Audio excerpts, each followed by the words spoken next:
Hello everyone! Hello to another video, to another recording. Hello, the lighting! The lighting is back, the lighting is better. I have fixed the lighting. I have a personal sun in my room, thank you! He's not mine, I'm just joking, no. But I am so happy. Why? I am finally free from the very mundane workplace I was in. I will not mention it just for, future, because I never know what's going to happen. Hello, Ring. So, do you like it? Do you like it? Yes, you do. No, but I'm so happy. Why? Because not only did I was able to retreat from a very, a very unfulfilling sort of workplace, but I feel as though something new has come over me. I can't really explain it. Something new, a wealth of ideas, a wealth of opportunities, a wealth of dreams, really. But I'm happy because I have, frankly, a lot of time to do, certain things, certain tasks. I recently was going to start a project, but I had to order something, and so I'm waiting for it to arrive here. It should be here tomorrow, so I will most likely get started on that project right away. I have a few things set in motion. I know I told you many times before, things like potions, and I do plan on doing it. And I'll prove to you. Look, you see these only little glass bottles. You probably can see it from there. I have required... I am very serious. I'm going to concoct something so nice, so delectable. You're going to absolutely love it. It has a nice little label spot to put there, the cork in there. Of course, this is very old world looking, but it's actually very appealing to the eye. It has a very nice charm to it. I absolutely love this thing. But I will fill in up with certain contents, and I will tell you as to what the contents. Well, I can't tell you all my secrets, but I will be able to tell you on the sort of effect it's supposed to have on the body, perhaps on the spirits, or even on your mind if you're feeling certain things. And I will go again into the whole thing about potions, poultices, and tonics. You're going to be very excited about it. I'm excited about it. I have several of these things. I have a few things here, It looks rather dashing. I have to be careful. Those are real candles, by the way. I have my incense burner, and I properly have one of these here. Now, I recommend all of you who are candle users, you don't really have to use it. It's called a candle snuffer. It's honestly not the best name for it, but I absolutely do love it. It's about this big, as you can see here. I acquired it in person from a particular market I went to collect these sort of, baubles and all that sort. And so I came across this. And because I actually do have live candles, I do use them for some of my rituals, for some of my practices, whatever you call it, or even just for decoration, for things like smells. You could always, just blow them out. However, these things are good because not only does it put out the light, but also minimizes the amount of smoke I suppose you're supposed to get anywhere else. You could just blow out the candles. But if you have something close by that's flammable, the flame could hit it. Or if you don't want the smoke or the, incense sort of burn to go all over the place, you certainly have one of these. They're very inexpensive and they're quite classy. I actually like it quite well. I could use it now, but I want to use these. Yes. I have other things there as well. I'm still working on this thing. I suppose you can see here, yes. Sound can come out of it, but apparently it needs some sort of power source. You can't just plug the damn thing in. But I have recently in my possession, I reacquired this! Do you remember? Hold on. It's like that! Alright, you bastard, alright. They had to be that. That was so funny! Oh my god. It was like, no! Oh my god! Everyone I tried to kiss and put my mouth on does that same noise. Oh my god, that was perfect. Oh my god, for how to be praised. So, I recently was diving back into my little book, my little journal, let's be honest, my Bible, I suppose. It's a collection of knowledge, a collection of wisdom. As of now, some of the pages are quite invisible. I do have this text here, but I recently found something quite interesting. So in my book, and I found a translation for that as well, I found one of the canticles of... What was it? Hold on. I have it here in my... Oh, no. It's the canticle of... Starts with an M. I think it was Mercutio. Hold on. We are reading, right? Okay, let's see if I can find, no, the Canticle of Mauricio. One of my favorite absolute sayings. I have it here, but I can't find it. It's apparently invisible for now, so I had to, pretty much had to say it, and then it had to pop up here, whatever. But I had to do a whole ritual for that, and no one's ready for it. However, I will read to you the Canticle of, well, you know what, I could perhaps just tell you the Canticle now, but perhaps I will save it for a future video, because it actually falls in line with a certain thing, a concept, that I believe many of you will find quite interesting.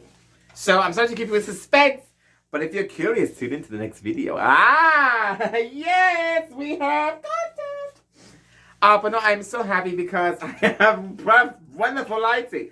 I absolutely love it. It's very warm, it's very inviting. It sort of speaks to my inner id, my inner being as well.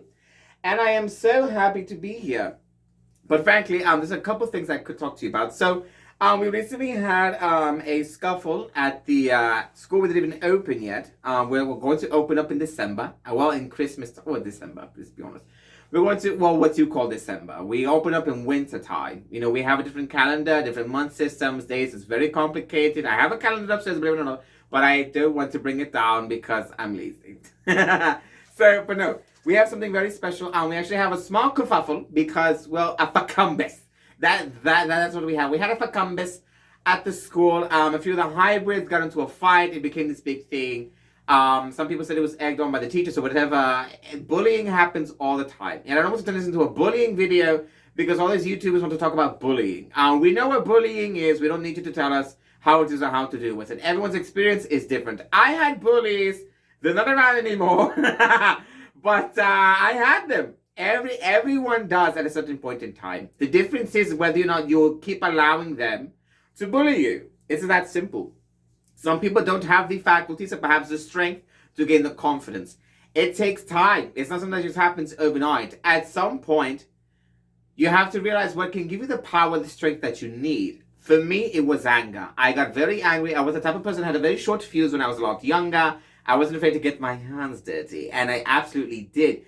Many times over. And so whenever I was confronted with a certain obstacle, I'd simply, wave my hands. Some things happened. I got in trouble. Of course it happens. And that happened many times. But just dealing with the bullies, you have to deal with it in your own way. I'm not talking about killing them or whatever. It's a good solution, but it's not the best one. If you catch my... I'm not advocating for murder, but you have to admit that if you want someone to start bullying you, killing them is technically a way to do so. But I don't recommend that because, one, people are different when they're younger. You don't want to sort of, judge them based on who they are now, especially at a young age.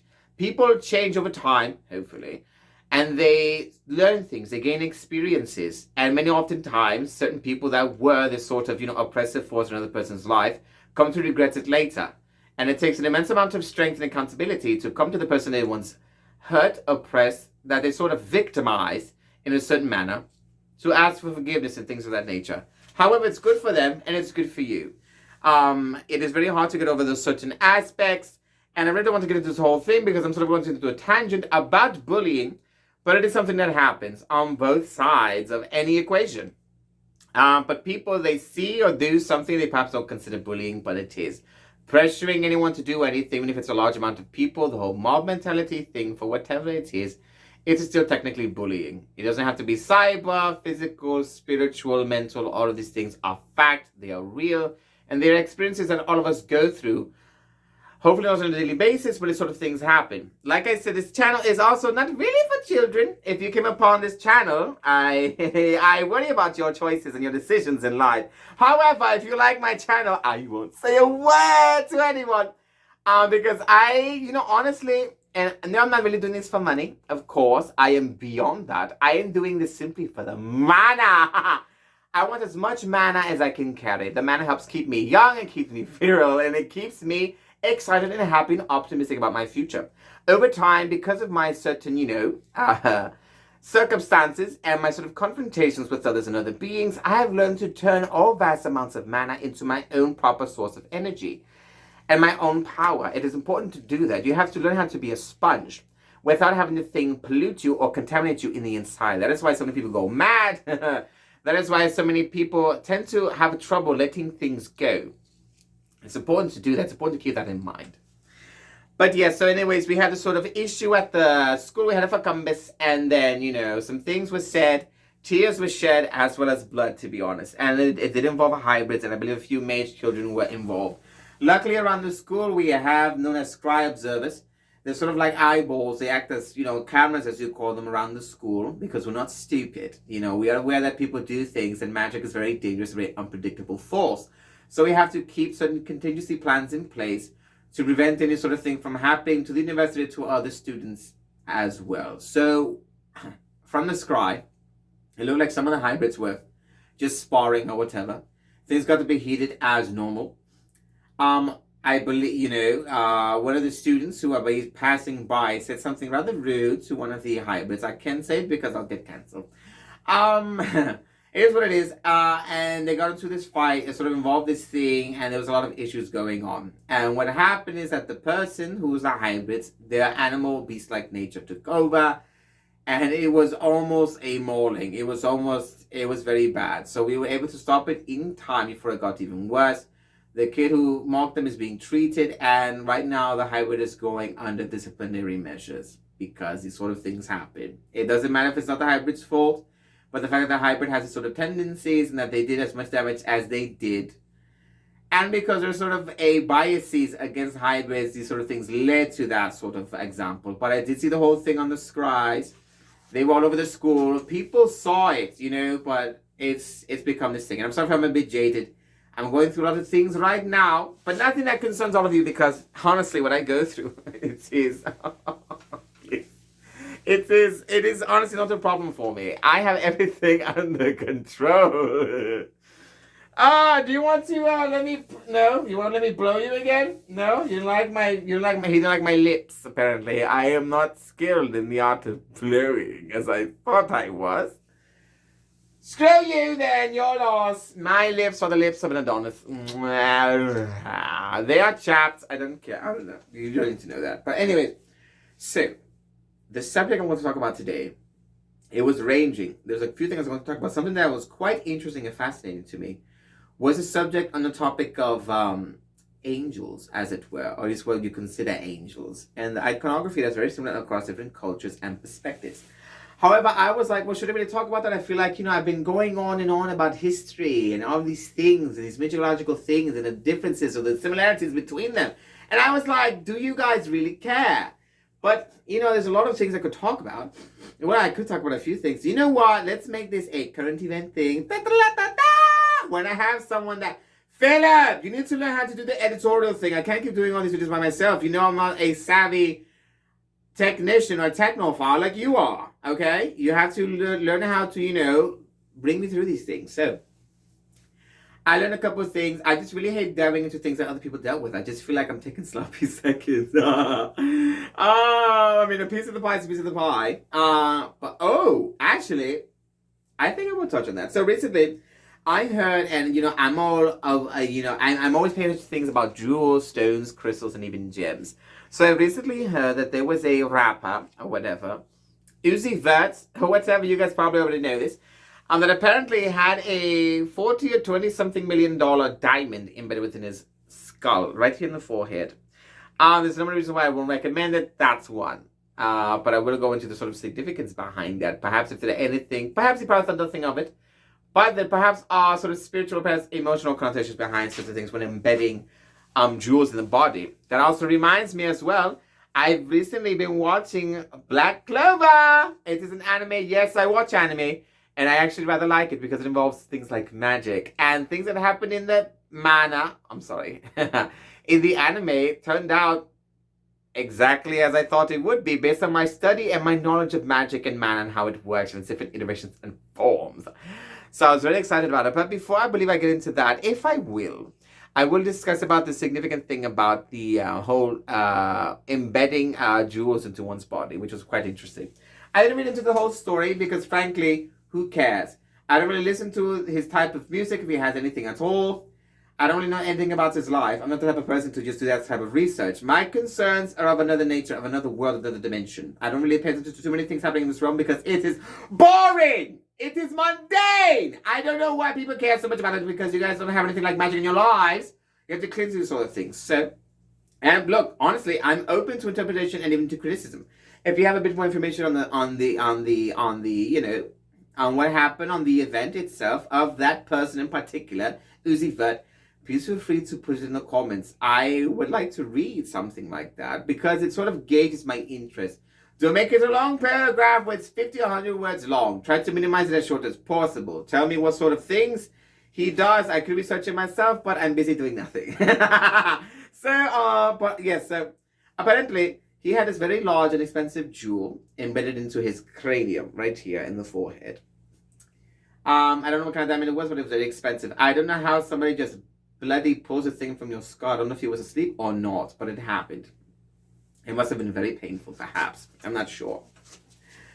Now, the only way I could surmise them doing this in a way that, wasn't so obtrusive, I don't know if it was popping out of his skull entirely, like if it was, like a horn sticking out, or if it was a bit more, beveled or perhaps a bit flat that was put along the ridge of the cranium right here, in the frontal lobe, in the front section.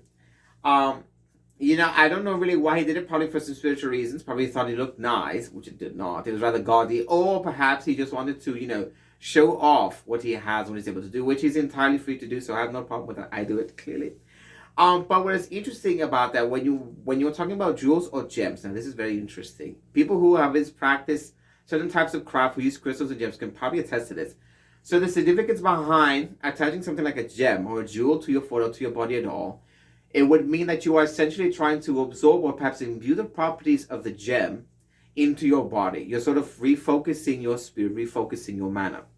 Things like gems or stones are perhaps hubs of magical mana. They have certain types of mana or perhaps elements of mana within them that people like us may, just even other people who are receptive to that type of mana, can sort of absorb and have it affect them psychologically, emotionally, even spiritually. The significance behind having something like a diamond, which is a very precious gem, not only because of its value, honestly, or because it's hard to, I believe, mine out of the ground, but because of the amount of immense pressure that it undergoes and the transformation it undergoes through various types of mana and elements to get it to form the shape that it has currently. I don't know about the size. It looked rather large on this man's forehead. It must have been a rather considerable sized gem. However, people have been embedding things like gems into their bodies for thousands of years. The reasons why they do so, some people believe it was for noble purposes. More noble in name, mostly, or in title. I don't mean like they're going to do good. No, I mean as though like noble blood, noble birth, things of that nature. People of a specific stature standing in society would embed jewels into the bodies because they are trying to sort of reach that extra level of, vulgarity and luxury. Or perhaps, or perhaps even a sign of like enlightenment, or perhaps you are trying to sort of attain something that you don't have normally. Some people sort of lack the mental capacity to sort of breach whatever limits they have within themselves. However, attaching something like a jewel can help magnify a person's mana, or perhaps a person's, I believe, perception or reception of mana, the intensity at which you are able to absorb the mana that is imbued within that jewel. Jewels are very important for things like crafting, for spellcraft, or anything else of that nature, because jewels possess an extremely amount of concentrated mana. It forms in the foundations of the earth that inhabits all kinds of mana, and there are even jewels that are formed in the sea as well, because the sea is also a type.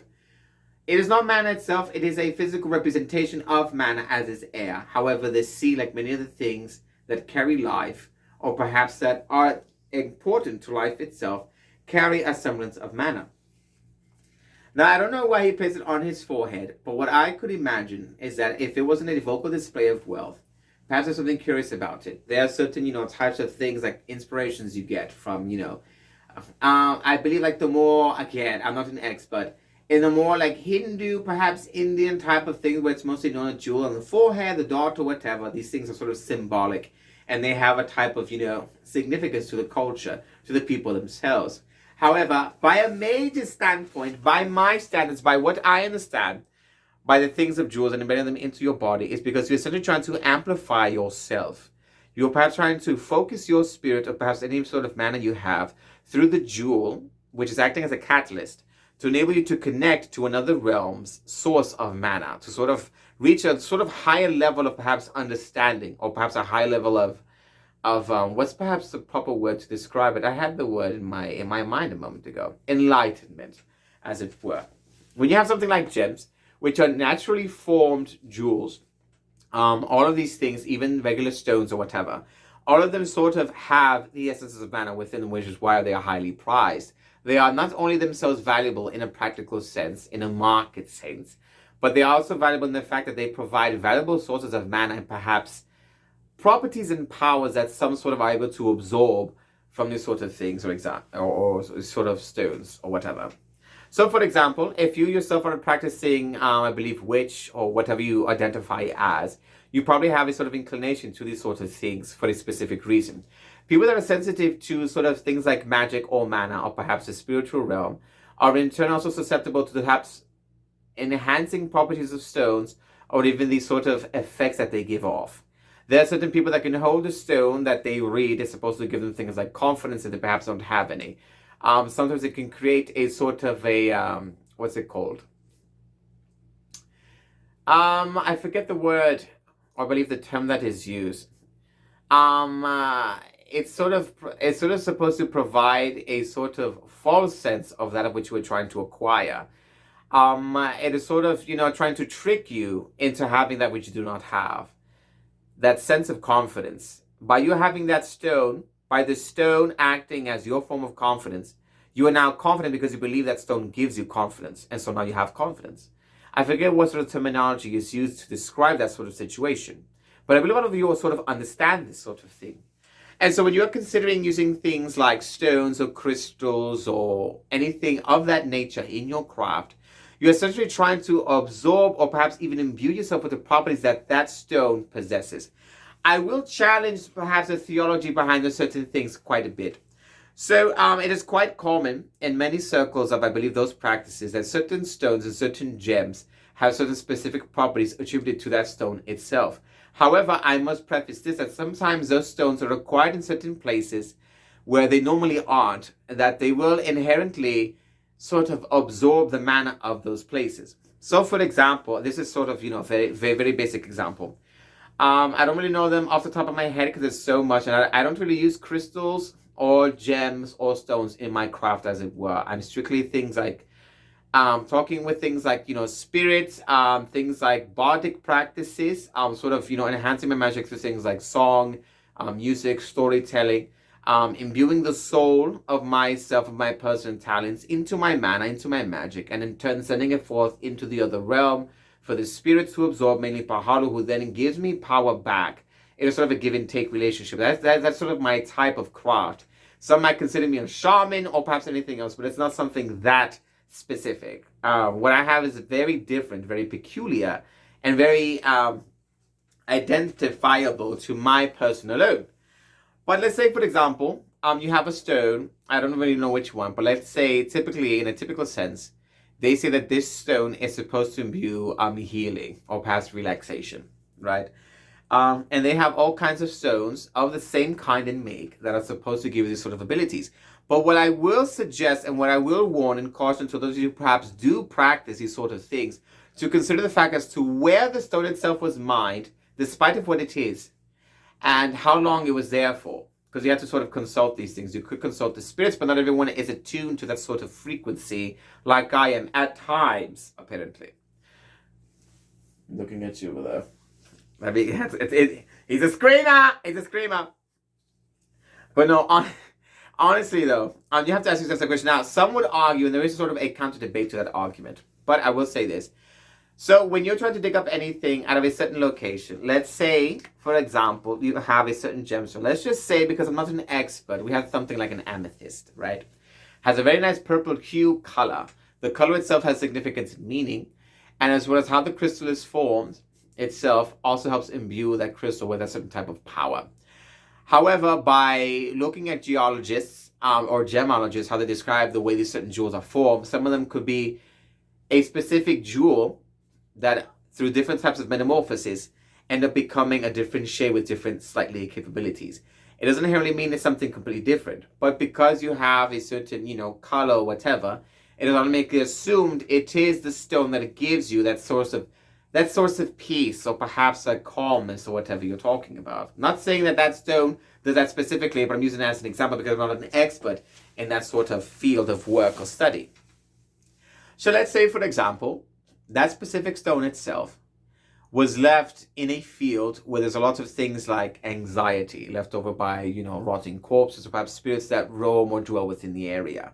You would assume that over time, however long this thing was there, either beneath the earth or not, it would start to inherit the properties of the realm itself. Now, some people would argue that if that was the case, it would change the composition of the crystal or of the stone itself, or the gem, perhaps.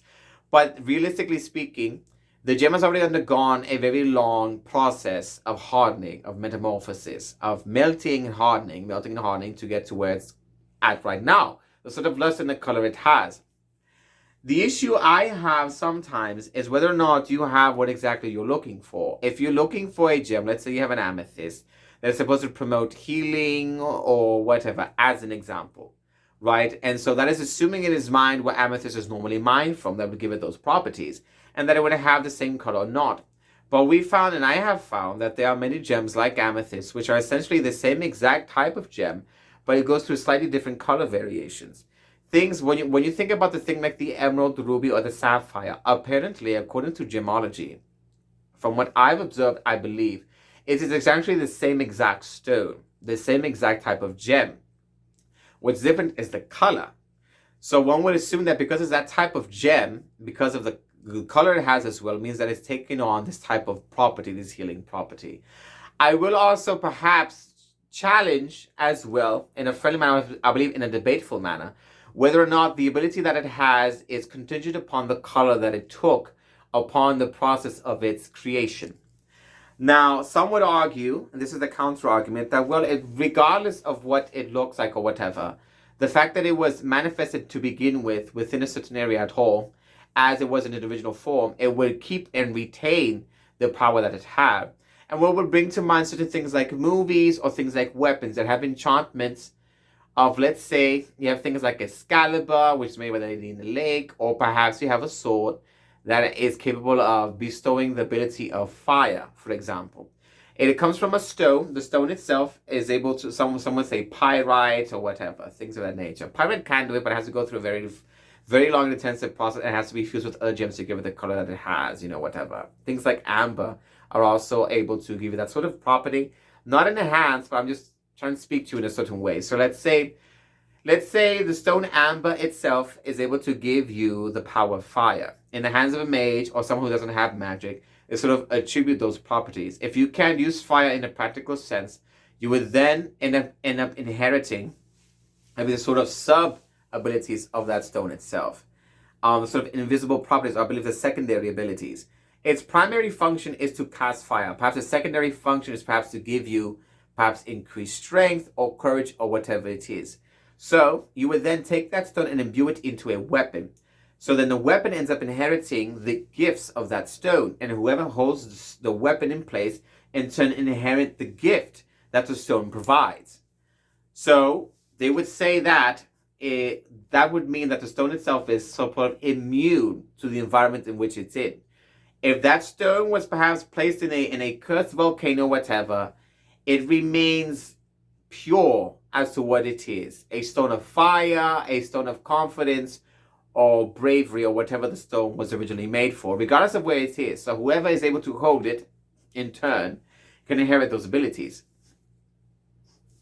But I will say this, we don't really know the sort of stones that these sort of people that sort of sell these things really are. I went to a place recently, it was rather lovely, very nice, all kinds of stones and beads. They have many tons of precious stones. Things are kind of expensive, but they did look and feel real.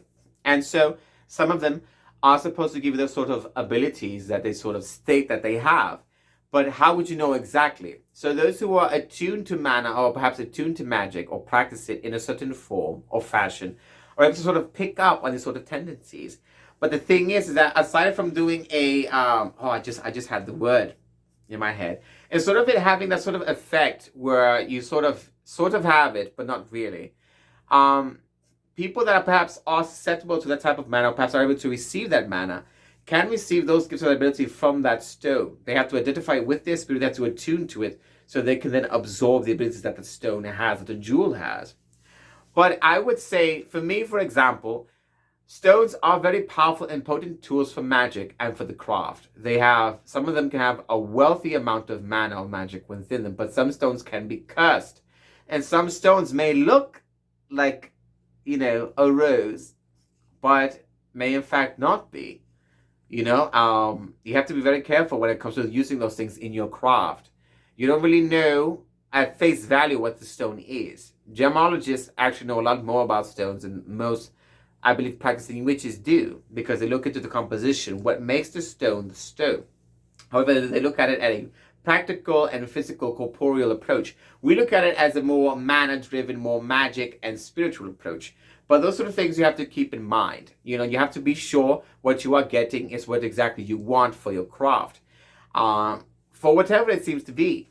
And you have to make sure that you are susceptible to the type of powers to absorb them to begin with. Not everyone is. So that's something you have to keep in mind when you're doing these sort of things. But without further more delay, I will have to end it here, at least for the moment. I still hope all of you are enjoying the lighting, that you're enjoying the setup, that you're enjoying the information I'm giving you, that you have found the place on this channel for peace, for sincerity, for sincerest thinking, comments, or whatever. Speaking of comments, if you have anything you would like to share, put in the comments. I care not what it is, because I thrive off the mana. Remember to be kind to others, to love others as best as you can. Family members, dogs, whatever you have, even brothers you keep locked in a cage. And remember, and this most importantly, that I care for you, Pahalo cares for you, and that the love we share and have is something that is eternal and something that is strong. I urge all of you to practice with safe practicing, especially if you're having sex. And remember to, please be sure to wash your hands after you use the bathroom. I've seen too many people not do that. You nasty, disgusting bastards. Goodbye, I guess. Till next time, for sure.